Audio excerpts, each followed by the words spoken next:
Hello दोस्तों, हमारे channel में आप सभी का स्वागत है। आशा करते हैं आप लोग अच्छे होंगे, स्वस्थ और मस्त होंगे।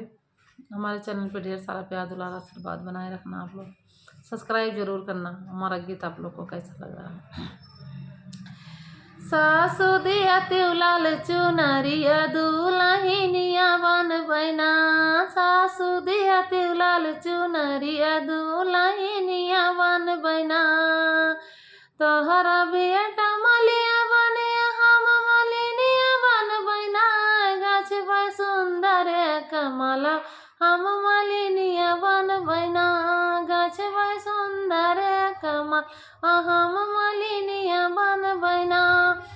सासु दिया तिउलाल चुनरिया दुलहिनिया बन बैना। सासु दिया तिउलाल चुनरिया दुलहिनिया बन बैना। तोहरा बेटा कहरा बन हम कहिनिया बन बैना। बनबै सुंदर गईला हम कहनिया बन बैना। बनब सुंदर गईला हम कहनिया बन बैना।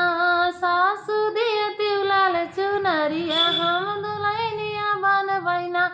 सासु दिया तिउलाल चुनरिया हम दुलहिनिया बन बैना।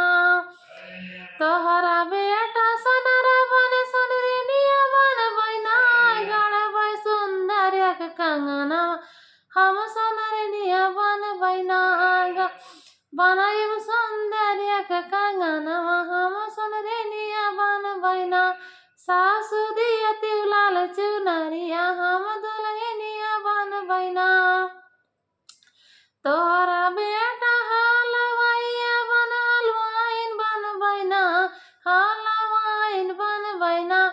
बनब सुंदर सुंदर लड्डुआ हम हलवाइन बन बैना। सासु दिया तिउलाल चुनरिया हम दुलहिनिया बन बैना।